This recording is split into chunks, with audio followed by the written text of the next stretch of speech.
Selamat pagi, jemaat Tuhan, Shalom. Masih boleh Kyonghi gak?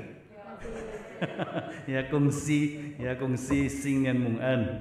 Nah, Bapak Ibu yang terkasih, bersyukur ya masih boleh Kyonghi karena dekorasinya juga masih dekorasi Shinjia ya. Nah, Bapak Ibu yang terkasih, mayoritas saudari dan saya merayakan Imlek ya. Nah, salah satu perayaan Imlek yang pasti ada itu ngapain kita? Makan pasti gitu ya. Pasti ada perjamuan makan, baik itu sama keluarga ataupun teman gitu ya.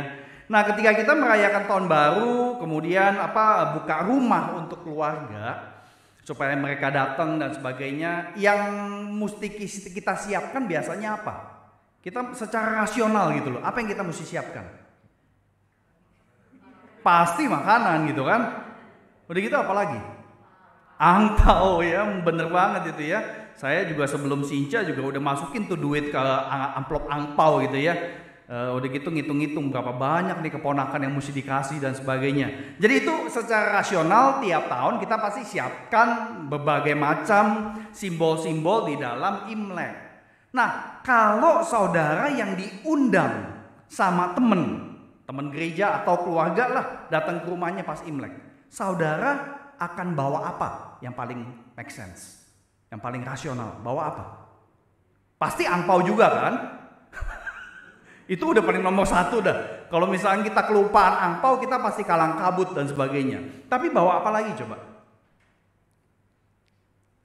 Apa lagi yang kita bawa? Kalau kita diundang. Kalau di sini tradisinya apa sih? Kalau saya di Singapura dulu bawa 2 orange. Atau saya bawa 1 kotak orange, nanti pulang dibalesin lagi, bawa 2 orange. Jadi kita cuma tuker-tukeran orange. Ya untung kalau orange teman kita lebih mahal daripada kita punya gitu ya.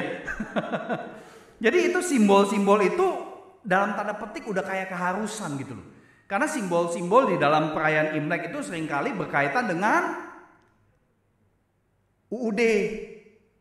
Ujung-ujungnya duit. Bener gak? Ya, kita orang Tionghoa tuh rata-rata UUD gitu loh. Nah, Bapak Ibu saudara yang terkasih, ada gak di antara Anda yang berani datang ke rumah teman kalau nggak diundang? Oh, ternyata ada ya. Di sini gerejanya kecil langsung kelihatan kalau langsung tunjuk-tunjukkan. Nah, saya kira bisa aja ya nggak diundang datang karena mungkin tetangga atau udah hopeng banget gitu kan. Udah biasa ketemu di gereja lah, nganterin anak sekolah atau usahanya mirip, macam-macam. Tapi umumnya kita nggak berani nyelonong ya datang ke rumah orang tanpa diundang, meskipun kita bawa macam-macam. Nah, sama halnya dengan ketika kita beribadah, kita datang ke rumah Tuhan, kita tunggu diundang. Nah, waktu kita diundang Tuhan, kita merespons undangan Tuhan itu secara rasional. Secara rasional artinya adalah ya minimal kita datang dengan tindakan yang sopan dalam tanda petik ya. Nah, kita bersyukur sekali di penghujung Januari ini kita kembali diundang bukan cuma kebaktian, tetapi kita diundang menghampiri meja perjamuan Tuhan. Jadi ini satu hal yang luar biasa sekali dan yang patut kita hayati mendalam saudara yang terkasih. Tuhan kita itu di dalam iman Kristen tidak menuntut kita bawa persembahan yang banyak ya.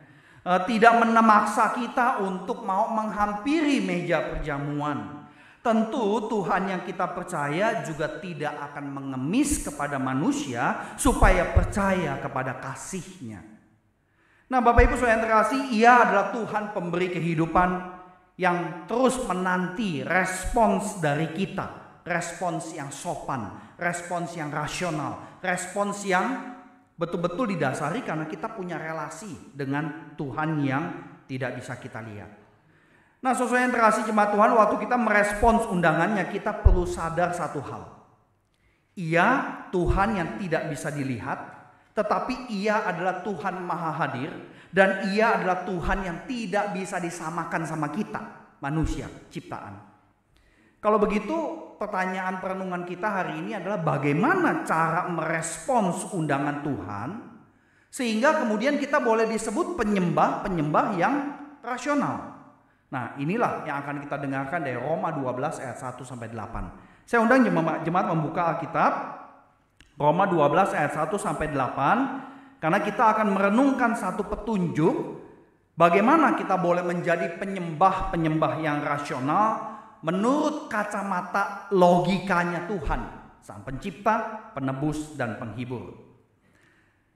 Kalau jemaat sudah menemukan, kita akan berdoa terlebih dahulu.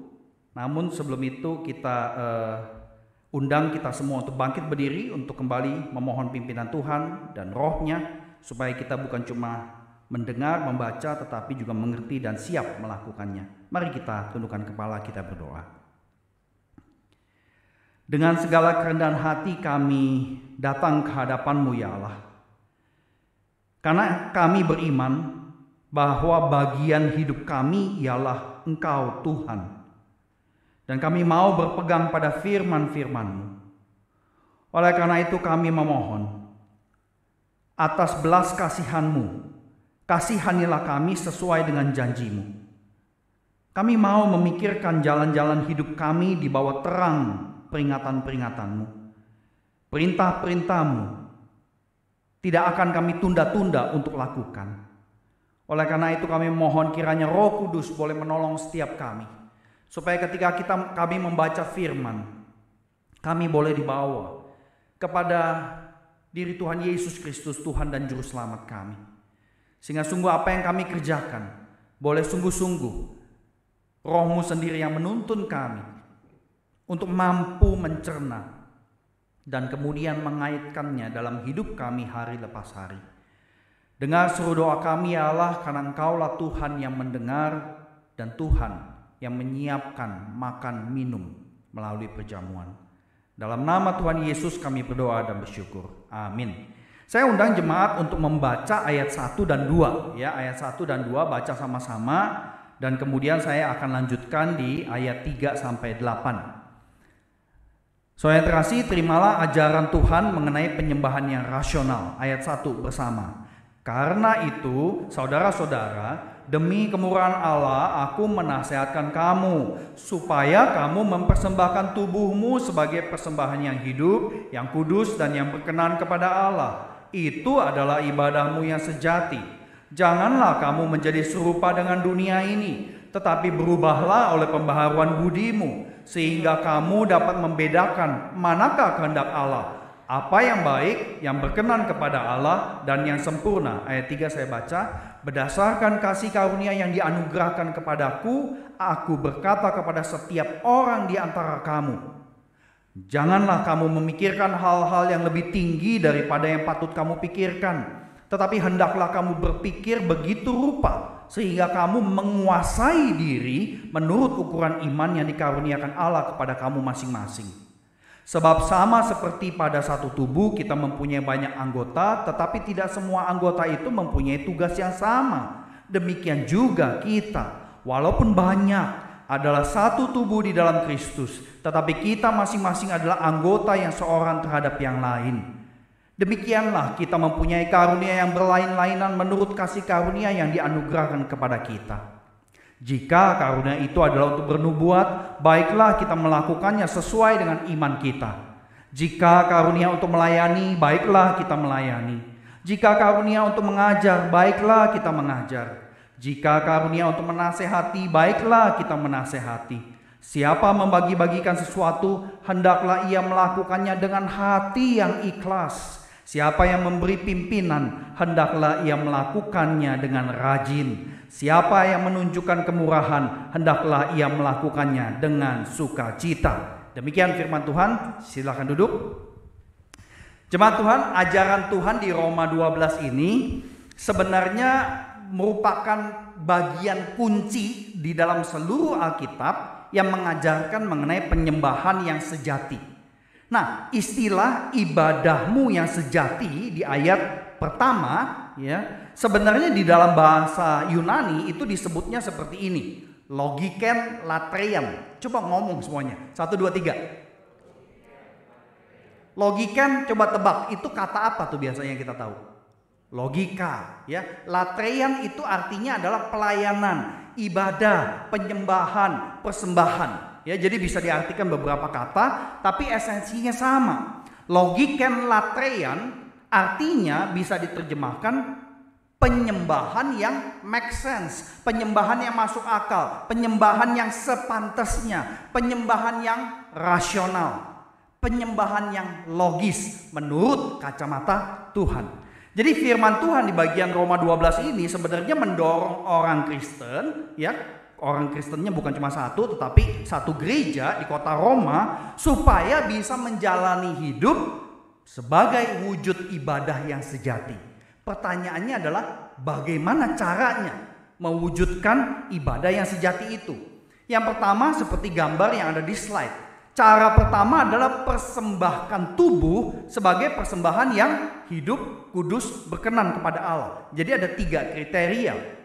Nah, seorang penyembah yang make sense, yang logis, yang sepantasnya, yang rasional, dia adalah pribadi yang mempresentasikan tubuh sebagai persembahan.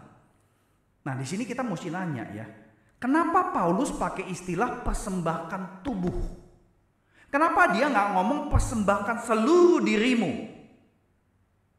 Nah, ini patut kita dalami sedikit, Bapak Ibu saudara yang terkasih. Secara umum, orang-orang Kristen di kota Roma di abad pertama itu ada di dalam lingkungan masyarakat Greko-Romawi. Greko itu orang Yunani sama orang Romawi, budayanya campur jadi satu ya. Mereka itu memandang tubuh ini cuma alat. Tubuh ini seperti komoditi yang bisa diperjualbelikan, dipakai dengan sesuka hati. Nah, dari mana kita tahu hal ini? Simple, kita baca Roma 1 saudara terkasih. Di situ dikatakan Roma 1 ayat 23 sampai 26 bahwa manusia itu mengganti kemuliaan Allah yang tidak fana dengan berbagai macam berhala yang fana. Jadi masalah utama manusia adalah penyembahan yang salah. Nah, tapi perhatikan kalimat berikutnya. Karena manusia salah menyembah yang bukan Tuhan, maka Tuhan menjawab dalam tanda petik keinginan manusia. Karena manusia kan pengen menyembah berhala ya, binatang dijadiin Tuhan, kemudian manusia dijadiin Tuhan, dan di dalam budaya pada waktu itu kaisar pun dijadikan Tuhan, dibikinin patung dan sebagainya. Nah, karena manusia pengen seperti itu, ya udah Tuhan biarkan mereka menyerahkan tubuh mereka. Dan perhatikan 3 kalimat itu. Tuhan itu membiarkan mereka seolah-olah Tuhan kasih jawab. Oke, kamu maunya begitu kan? Ya udah silakan. Ya, silakan kamu lakukan mencemarkan tubuh. Jadi Allah itu menyerahkan manusia kepada tindakan-tindakan yang makin mencemarkan tubuh. Jadi masyarakat Romawi, kemudian orang Kristen ada di masyarakat ini terpengaruh. Sehingga mereka melihat tubuh sebagai alat yang bisa diperjualbelikan, dipakai seenaknya dan sebagainya. Makanya kemudian ada kalimat berikutnya. Bahkan manusia itu di dalam konteks kota Romawi, mereka mengganti persetubuhan yang wajar dengan yang tidak wajar. Ya, ini bicara mengenai hubungan sesama jenis. Dan itu sudah terjadi di abad 1 Masehi, saudara yang terkasih. Jadi tubuh di sini penting sekali untuk dikemukakan lagi oleh Rasul Paulus. Karena ada budaya yang menganggap tubuh itu bisa diperlakukan seenaknya. Ini yang melatar belakangi seruan bagi para penyembah yang rasional, yaitu persembahkanlah tubuhmu. Nah, tapi tubuh yang dimaksud di sini kita perlu aware. Tubuh yang sudah diperbaharui berdasarkan karya Tuhan Yesus Kristus di atas kayu salib. Tubuh Yesus adalah representasi tubuh manusia yang dimatikan di atas kayu salib dan kemudian dihidupkan lagi lewat kebangkitan. Dan kita bersyukur karena hari ini juga ada perjamuan. Karena Tuhan Yesus yang ngomong, inilah tubuhku, inilah darahku. Nah, Bapak Ibu saudara yang terkasih, mempersembahkan tubuh yang Paulus maksud berarti bukan sekedar mempersembahkan fisik semata, bukan. Tetapi mempersembahkan diri secara utuh, ya. Karena kalau kita mempersembahkan tubuh tetapi hati kita tidak kepada Tuhan, ya itu cuma eksternal doang. Itu cuma ritual keagamaan. Itu juga tidak tepat, saudara yang terkasih. Nah, kita diajar untuk mempersembahkan diri secara utuh. Tubuh kita persembahkan berdasarkan hati yang juga sudah diubah. Jadi saudari jemaat Tuhan, penyembah yang rasional itu bukan karena saudara beribadah badannya ada di sini nih. Ya. Anda badannya ada di sini, saya badannya ada di depan mimbar, tetapi karena kita hati dan pikirannya juga kepada Tuhan. Lengkap, itulah penyembah yang rasional. Nah, saudara dan saya mempersembahkan tubuh yang sudah dicipta baru di dalam Yesus. Dan tindakan inilah wujud respons yang paling masuk akal, yang paling logis atas undangan Allah. Jadi kalau kita mau ringkas orientasi, penyembah yang rasional itu pada dasarnya menghidupi skema rasional dari ayat 1 Roma 12. Jadi apa yang kita lakukan bersama-sama yaitu sekarang ya persembahan tubuh. Ini adalah tanggapan atas segala inisiatif yang Allah sudah tunjukkan. Inisiatif kasih-Nya, kemurahan-Nya, berkat-Nya, rezeki yang Dia berikan buat kita, rezeki yang secukupnya. Ya. Ini semua adalah respons kita bersama. Nah, yang menarik adalah persembahan tubuh yang Paulus maksud ternyata ada 3 kriteria. Hidup, ya menarik ya, coba pikir ya. Kalau mempersembahkan, kalau orang zaman dulu itu kan binatang yang dipersembahkan, mestinya dimatiin dulu, ya binatangnya dibunuh berdarah-darah baru dipersembahkan. Tapi Paulus bilang persembahkan hidup, ya tubuh yang hidup, yang kudus, yang berkenan kepada Allah. Nah wujud nyatanya tuh kayak apa sih? 3 kriteria itu, persembahan tubuh yang hidup, kudus, berkenan sama Allah, wujudnya disebutkan di ayat 4-8. Jadi kalau kita perhatikan ayat-ayat itu sebenarnya memberikan daftar, ya, daftar karunia yang dipraktekkan dalam konteks kebersamaan dengan tujuan cuma satu, supaya orang Roma itu tahu, orang Kristen itu satu tubuh, orang Kristen itu jadi satu, ya. Jadi dengan kata lain kita bisa bilang begini, penyembah yang rasional adalah penyembah yang mempersembahkan tubuhnya untuk satu tujuan, yaitu menghidupi kenyataan satu tubuh Kristus. Melalui apa? Melalui pelayanan. Nah Bapak Ibu saudara yang terkasih, ada 7 istilah yang digunakan Paulus untuk bisa memperlihatkan wujud nyata kehidupan para penyembah yang logis menurut kacamata Tuhan. Yaitu para penyembah ini adalah orang-orang yang mempersembahkan tubuhnya dalam konteks pelayanan gereja, tetapi tujuan utamanya adalah untuk memperlihatkan nih satu tubuh Kristus kayak begini, ya. Nah bernubuat, melayani, mengajar, menasehati, membagi-bagikan sesuatu, memberi pimpinan, menunjukkan kemurahan. Nah tentu kita bisa menebak ya, kenapa cuma 7, ya. Saya kira ini simbolis ya, bahwa kalau kita betul-betul rasional di dalam mempersembahkan tubuh, ini loh, penyembahan yang rasional ini kurang lebih seperti ini, ada 7 macam ya, apa bentuk ataupun karunia pelayanan. Dengan kata lain, melayani Allah sebagai satu tubuh, perlahan-lahan itu disempurnakan oleh Tuhan Yesus yang adalah kepala gereja. Nah saya nggak akan jelaskan satu demi satu ya, karena kalau saya jelaskan ini bisa kepanjangan, dan di samping itu istilah melayani sampai menunjukkan kemurahan saya kira cukup jelas ya, nggak perlu dianalisa berlebihan. Nah yang seringkali orang Kristen bingung itu yang pertama, bernubuat. Nah saya nggak tahu ya, kita kan sering dengar Alkitab dibaca, khotbah dan sebagainya, istilah nubuat gitu ya. Nah yang saya mau tekankan di sini begini, saudara yang kasih, bernubuat tidak sama dengan memprediksi masa depan. Kayak kita orang Tionghoa kan cari orang pinter, ya, baca garis tangan. Atau Anda yang jalan-jalan ke Thailand, ya, digodain, ayo sini saya bacain nasib kamu, saya bisa tahu nanti kamu makin kaya atau enggak. Ya kalau misalkan si orang pinternya ngelihatnya tidak makin kaya, dia pasti nggak ngomong, ya, karena dia takut nggak dibayar, saudara yang terkasih ya. Jadi bernubuat itu bukan prediksi masa depan, baca show, baca Hong Shui. Sebenarnya istilahnya itu Hong Shui atau Feng Shui sih? Ada yang bilang Feng Shui, ada yang bilang Hong Shui. Hah? Oh, satu Hokkien, satu Mandarin ya. Cuma orang yang ngerti bahasa Mandarin yang bisa ngomong begini ya. Saya nggak ngerti, pokoknya kita denger aja gitu kan. Ada yang baca Shio, ada yang baca Hong Shui, Feng Shui dan sebagainya. Nah, bernubuat itu bukan itu ya. Jadi kalau Bapak Ibu ada pengajar kemudian mengatakan Tuhan kasih saya penglihatan. Ini nubuatan untuk tahun 2030. Jangan percaya. Ya. Karena bernubuat itu di dalam Alkitab mirip dengan khotbah. Mirip ya, nggak sama persis ya. Mirip dengan khotbah. Artinya bernubuat itu si pelayan yang katanya adalah menyampaikan nubuat, dia itu bertanggung jawab memberikan paparan ajaran Tuhan di masa lalu, yaitu di Alkitab. Nah kemudian si pemberi nubuat yang mendeklarasikan nubuat, dia harus berani mengatakan kalau kamu taat ini konsekuensinya, kalau kamu tidak taat maka ada konsekuensi lain. Itu bernubuat.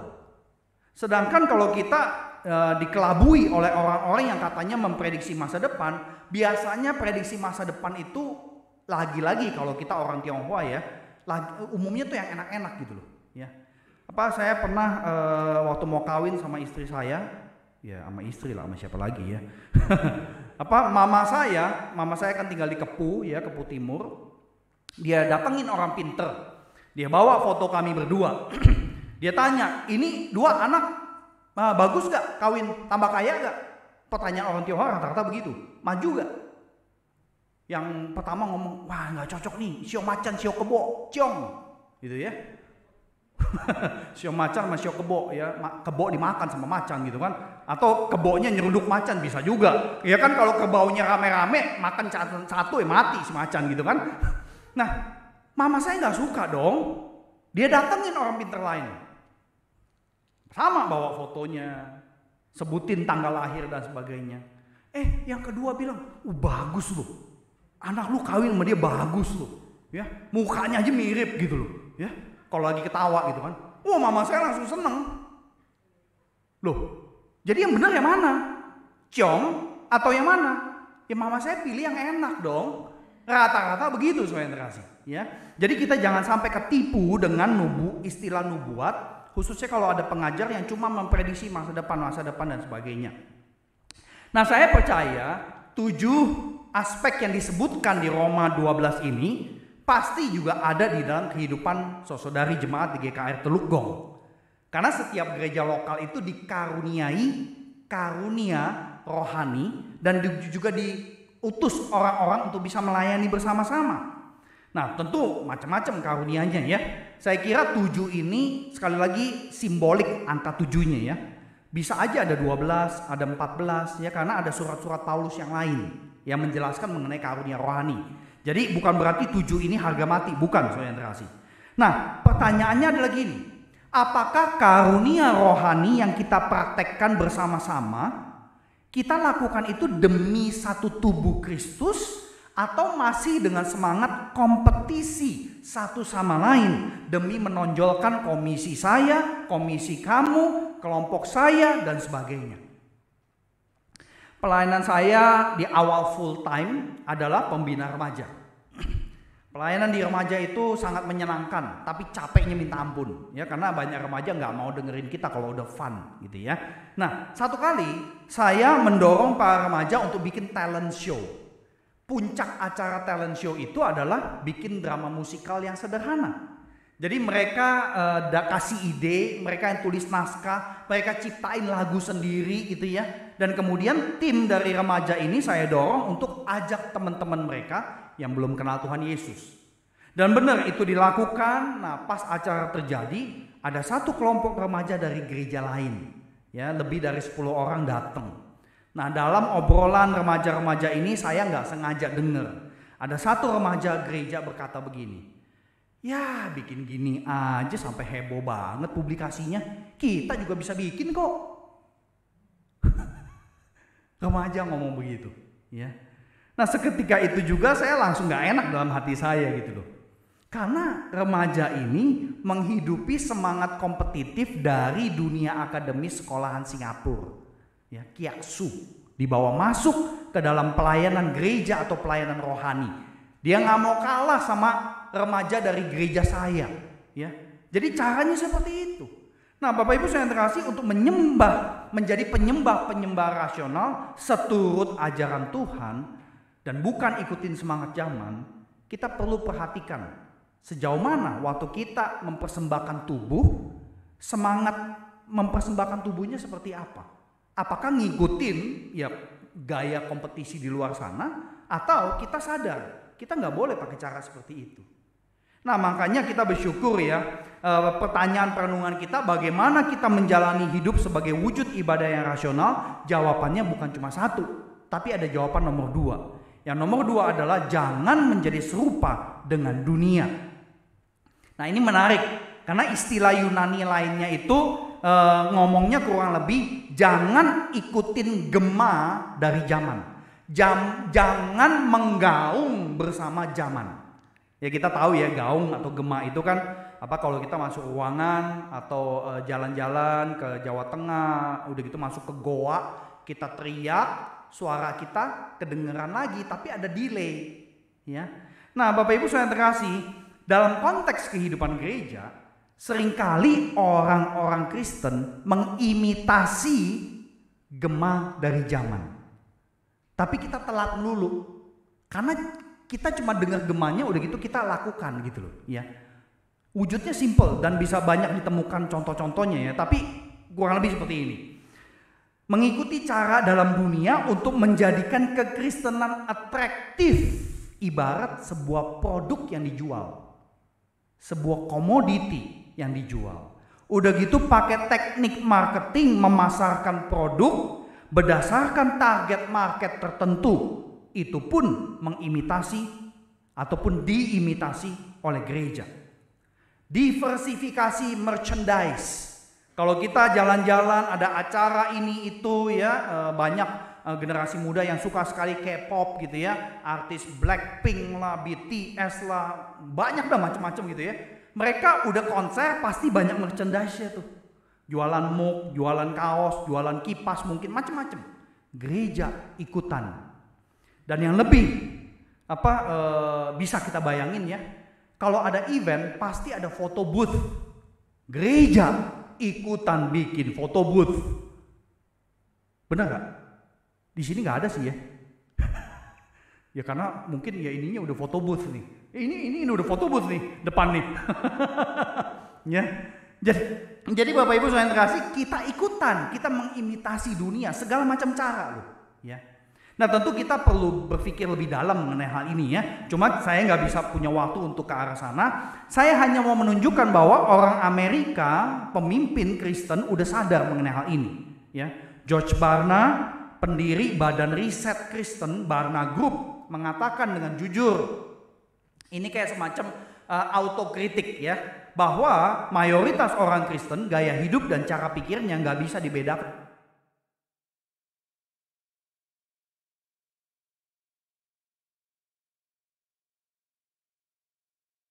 Yang mana yang pengendara motor yang Kristen sama yang bukan. Ya, nyetir mobil juga nggak bisa bedain gitu loh. Dan saya ngaku, saya juga melanggar soalnya terkasih. Kalau udah macet parah sekali, saya terpaksa ambil bahu jalan. Ya, karena macetnya udah nggak ketulungan gitu loh. Kita semua ini boleh dikatakan pelanggar lalu lintas di Jakarta. Ya, yang paling saya sebel adalah pelanggar lalu lintas khususnya motor ya. Di jalanan-jalanan Teluk Gong juga banyak nih ya. Perboden hajar aja gitu kan. Saya sebel kenapa? Karena papa saya meninggal ditabrak motor yang melanggar perboden gitu loh. Udah gitu 4 hari koma nggak ketolong, pendarahan batang otak. Ditabrak sama motor, anak remaja nggak pakai helm, nggak ada SIM. Jadi di Jakarta tuh banyak yang seperti itu saudara kasih.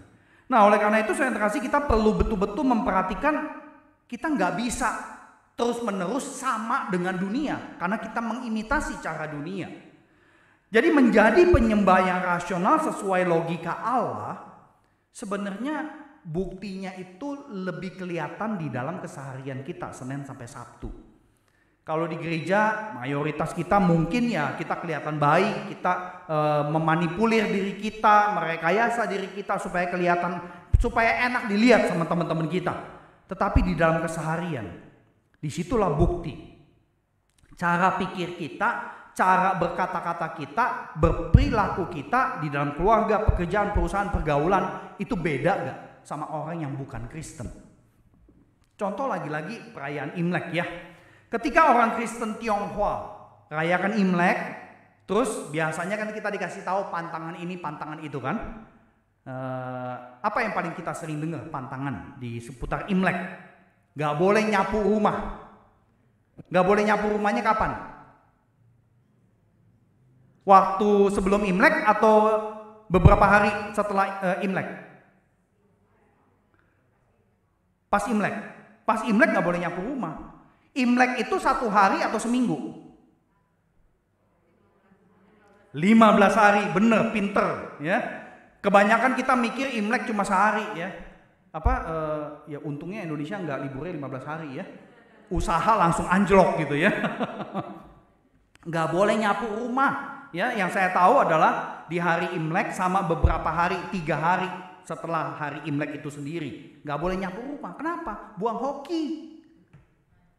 Udah gitu, kalau kita makan, nggak boleh ikan dibalik tupluk gitu loh. Ya kan? Bener nggak? Kita orang Tionghoa kalau makan ikan kan, jangan langsung dibalik ya. Ntar rumah lu kebalik lu. Loh, apa hubungannya makan ikan sama rumah? Gitu kan? Bingung kita gitu loh. Nah, tapi itu semua dikait-kaitkan. Karena balik ikan itu dihubung-hubungkan. Orang Tionghoa itu mirip sama orang Yahudi sebenarnya. Banyak simbol. Simbol-simbol itu dikaitkan dengan kehidupan. Kalau ikan lagi makan dibalik atau congkel dagingnya dari bawah, itu bawa sial. Nah, saudara terkasih, kalau kita perhatiin pantangan-pantangan kayak begini, hampir semua di dalam budaya Tionghoa, khususnya Imlek, semua UUD, ujung-ujungnya duit, saudara terkasih. Nah, kalau kita merayakan Imlek atau perayaan budaya Tionghoa lainnya, tapi dengan semangat dan jiwa yang cinta uang, berarti kita merayakan Imlek, ya tradisi Tionghoa. Kita Kristen tapi kita juga Tionghoa, berarti kita masih pakai cara pikir Tionghoa yang belum percaya Yesus. Nah, ini yang kita perlu hati-hati. Jadi kita tuh waktu merayakan perayaan-perayaan budaya kita, tentu kita perlu cukup aware kenapa ada pantangan seperti ini. Kok dikaitkannya dengan urusan rejeki, uang, tambah kaya, tambah makmur, tambah jaya dan sebagainya. Kita perlu memperhatikan cara pikir, ini cara pikir Kristiani atau bukan.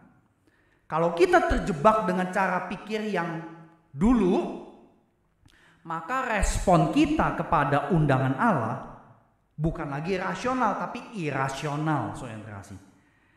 Nah, saya bersyukur karena pertanyaan perenungan kita ya, bagaimana kita mewujudkan hidup sebagai ibadah yang sejati atau sebagai penyembahan yang rasional.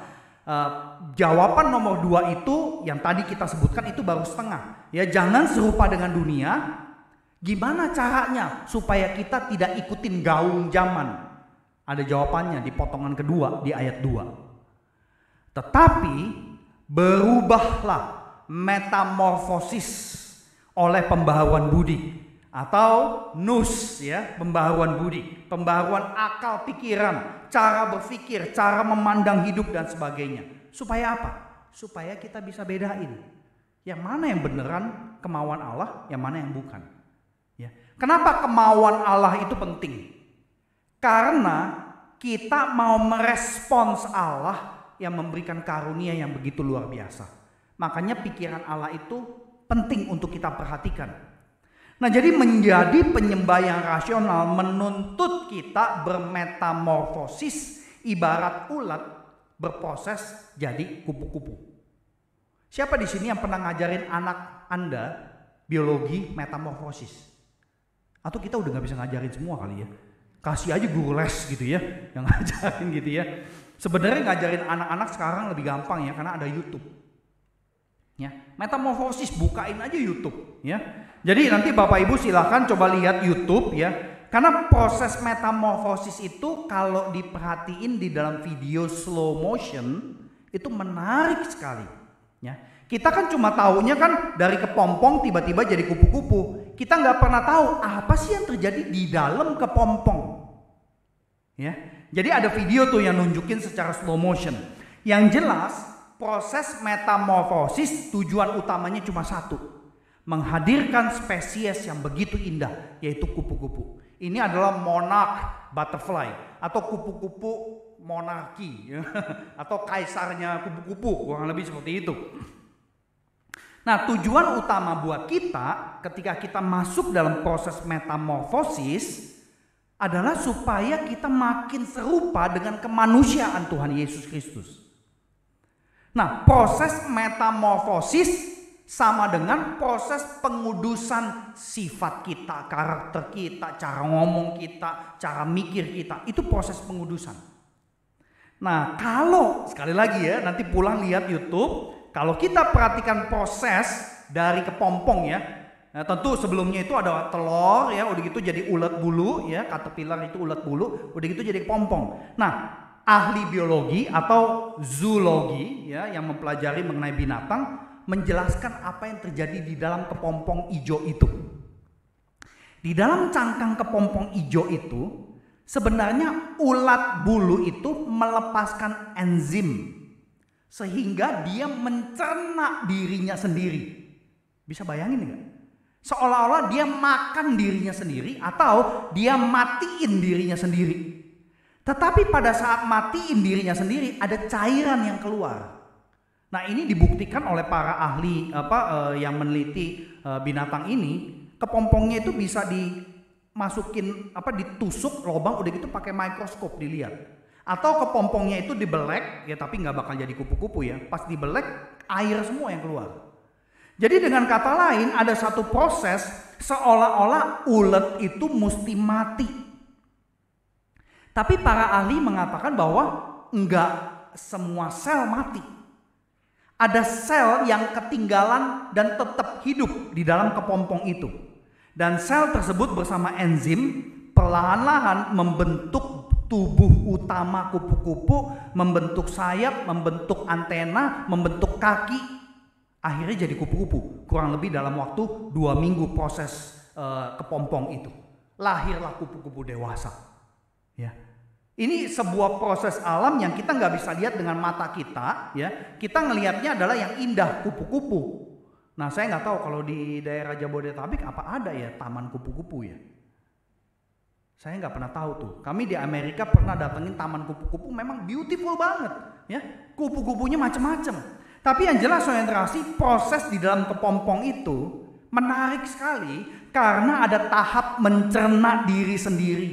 Atau mati terhadap diri yang lama. Pada saat yang sama ada sel, ada enzim, ini cairan yang menjadi sumber baru bagi pembentukan semua bagian tubuh kupu-kupu. Dari sini kita bisa membayangkan bahwa proses formasi butuh ritme mati atas diri yang lama, hidup bersama dengan Kristus. Dan ini ada di Roma 6 ayat 4-5. Kita baca sama-sama. 2, 3. Dengan demikian kita telah dikuburkan bersama-sama dengan Yesus oleh baptisan dalam kematian. Supaya sama seperti Kristus telah dibangkitkan dari antara orang mati oleh kemuliaan Bapa, demikian juga kita akan hidup dalam hidup yang baru. Sebab jika kita telah menjadi satu dengan apa yang sama dengan kematiannya, kita juga akan menjadi satu dengan apa yang sama dengan kebangkitannya. Alkitab udah ngomongin, alam semesta nunjukinnya salah satunya lewat proses metamorfosis. Dengan kata lain, saudara, nggak ada jalan pintas untuk menjadi penyembah yang rasional, penyembah yang logis menurut kacamata Tuhan. Kita perlu hidupi ritme mati bersama Kristus, hidup bersama Kristus. Dan ini gak bisa terjadi seminggu sekali. Ini perlu tiap hari kita perjuangkan dengan pertolongan Roh Kudus. Karena inilah proses kita dikuduskan. Kita matikan yang lama dengan cara hidupkan yang baru. Sesuai contoh Tuhan kita. Nah, waktu ritme ini mendarah daging, kita mengalami pembaharuan seluruh pikiran dan akhirnya kita lebih tajam bedain yang mana yang suara Tuhan, yang mana yang berkenan sama Tuhan, yang mana yang enggak. Contoh-contoh sederhana, matikan kekhawatiran saudara akan masa depan. Caranya gimana? Caranya adalah tulis ucapan syukur tiap hari. Hitung berkat satu demi satu. Udah gitu entah compare. Kekhawatiran saya kejadian gak dalam realita? Kebanyakan kalau menurut para ahli yang meneliti urusan kekhawatiran ya di dalam dunia psikologi, kekhawatiran yang kita pikir-pikir di otak itu pada gak kejadian semua. Ya. Jadi supaya kita bisa menekan, menenggelamkan rasa khawatir, kita perlu punya satu wujud konkret. Ternyata yang disyukuri banyak loh. Ya. Jadi lagu hitunglah berkatmu satu persatu itu kalau dilakukan itu amazing sekali. Kemudian matikan kesombongan diri kita dengan cara belajar mendengar pendapat orang lain tapi gak boleh interupsi. Yang paling susah adalah buat Anda orang tua adalah dengerin pendapat anak tapi gak boleh interupsi. Ini susah sekali. Ya. Kemudian contoh ketiga, matikan kepahitan atas hidup di masa lalu dengan cara terus memberikan pengampunan sebanyak 70 kali 7 kali. Artinya gak terbatas. Dan ini yang Tuhan Yesus ajarkan. Memberikan pengampunan itu artinya menunjukkan kemurahan hati. Karena kita pun sudah diampuni, saudara yang terkasih. Dan yang terakhir, matikan cara ngomong yang selalu negatif dan tidak membangun orang lain. Caranya gimana? Caranya belajar memuji orang di rumah dengan tulus. Belajar memuji tetanggamu yang mungkin ada kalanya dia menyebalkan. Coba cari apa yang bisa kita hargai dari tetangga kita. Jadi kalau mau matikan cara ngomong yang selalu negatif, gak ada cara lain. Kita mesti belajar cara yang baru. Begitu cara yang baru ini secara reguler kita lakukan, ini membentuk jati diri kita dan yang lama ditenggelamkan, saudara yang terkasih. Tetapi ingat, yang lama ini bukan secara total hilang ya. Karena kita manusia berdosa. Yang lama ini bisa satu kali pop up lagi. Nah, ini yang kita lakukan, ini akan menolong kita untuk ingat, kita bisa mengatasi ini, saudara yang terkasih. Jadi saudara yang terkasih, matikan mata yang selalu ingin apa yang orang lain punya. Dengan cara apa? Lihat kelebihan diri dan keluarga kita. Jangan banding-bandingin mobil kita, motor kita, kekayaan kita, rumah kita. Jangan membanding-bandingkan diri.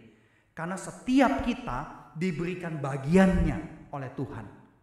Kalau saudara sampai sekarang mungkin dalam tanda petik ya, kita pakai bahasa Jakarta ya nggak kaya-kaya gitu ya. Tapi Anda Kristen, kok saya nggak kaya-kaya? Udah gitu Anda dengar teman Anda dari gereja lain disuruh mimpiin kekayaan dan sebagainya. Kok saya nggak bisa ya? Ingat, jangan-jangan kalau kamu kaya, kamu nggak sanggup ngatasin kekhawatiran atas kekayaan. Saudara jangan pikir tambah kaya itu tambah enak loh. Ya, ada sisi enaknya iya. Mau makan di mana bisa, mau sekolahin anak kemana bisa, tapi kekhawatiran juga nambah. Ya, jangan salah berpikir sebagai orang Kristen. Jangan ketipu dengan cara pikir di dalam dunia ini. Jadi temukan semua cara hidup yang baru dengan membaca ajaran Tuhan dalam Alkitab. Karena kita butuh input yang baru. Gak ada jalan pintas, gak ada jalan yang lebih cepat. Hidupin ritme mati dan hidup bersama Kristus. Sebab itulah respons penyembah yang rasional. Roh Kudus pasti memampukan kita menjadi penyembah yang menyembah Allah dalam roh dan kebenaran. Biarlah firman Tuhan ini boleh mempersiapkan seluruh diri kita untuk merespons secara rasional atas perjamuan yang akan kita terima sebentar lagi. Nah, saudara yang terkasih, sebelum kita masuk dalam perjamuan, saya mau mengingatkan kita semua bahwa apa yang kita saksikan di depan meja ini, Alkitab terbuka. Tadi saya sengaja balik supaya Alkitab itu menghadap ke jemaat, karena saya sudah punya Alkitab sendiri. Supaya kita ingat bahwa apa yang kita lakukan di meja perjamuan ini sebenarnya adalah respons atas firman. Kita nggak bisa itu Alkitab kita makan. Tetapi kita punya perjamuan kudus yang Tuhan Yesus perintahkan. Inilah tubuhku, inilah darahku yang menyatu dengan diri kita. Memang ini semua representasi, ya. Bukan beneran tubuh Yesus, bukan beneran darah Yesus, bukan. Tetapi peristiwa perjamuan kudus ini, Roh Kudus pakai untuk menguatkan kita bersama. Oleh karena itu mari kita siapkan hati kita. kita merespons firman yang kita baru dengar. Bagaimana caranya? Di dalam keheningan, silakan jemaat sekali lagi buat janji di hadapan Tuhan. Mendedikasikan seluruh diri kita sebagai persembahan yang hidup, kudus, dan berkenan kepada Allah. Kemudian yang kedua, terima undangan makan minum di meja perjamuan Tuhan Yesus. Tentu perjamuan ini terbuka untuk saudari yang sudah percaya Yesus sebagai Tuhan dan Juru Selamat dan sudah dibaptis atau sidi, baik anggota GKR ataupun dari gereja lain. Nah, bagi saudara-saudari yang masih ragu untuk percaya Tuhan Yesus, jangan sungkan bertanya kepada hamba Tuhan di gereja ini, kepada majelis di gereja ini. Nanti di akhir perjamuan saya juga akan berdoa untuk saudari.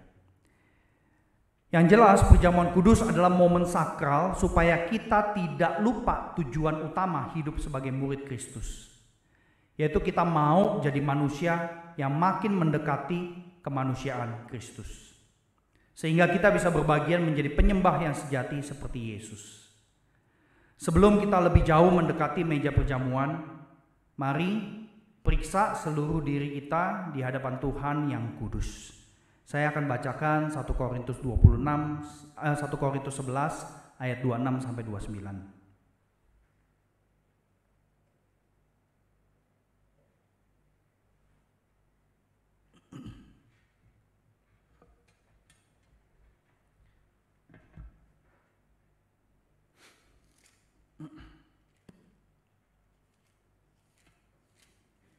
Nanti di dalam rangkaian perjamuan kudus ini kita akan menyanyikan pujian karya terbesar.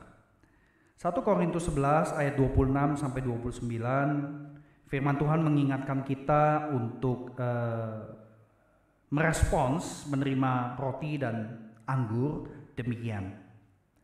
Sebab setiap kali kamu makan roti ini dan minum cawan ini, kamu memberitakan kematian Tuhan sampai Ia datang. Jadi, barang siapa dengan cara yang tidak layak makan roti atau minum cawan Tuhan, ia berdosa terhadap tubuh dan darah Tuhan. Karena itu, hendaklah tiap-tiap orang menguji dirinya sendiri dan baru sesudah itu ia makan roti dan minum dari cawan itu.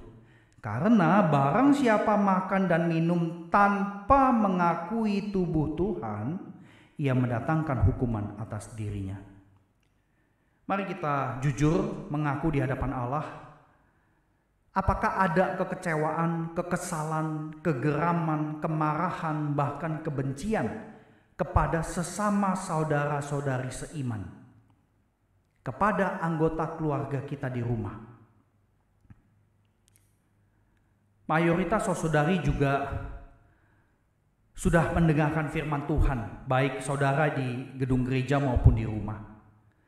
Pertanyaan buat kita adalah, bagaimana sikap kita sebagai satu gereja atau satu komunitas murid Kristus terhadap saudara-saudari seiman yang lain? Apa yang terjadi waktu kita pelayanan?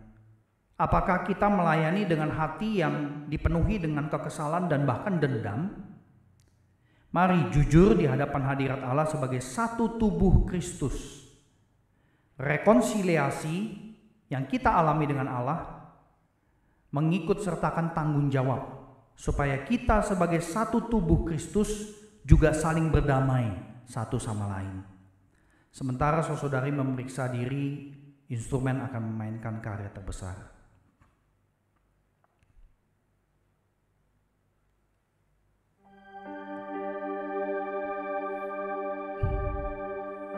Silakan berdoa di hadapan Tuhan. Coba fokus mengenai relasi sosial di dalam konteks gereja ataupun keluarga Anda.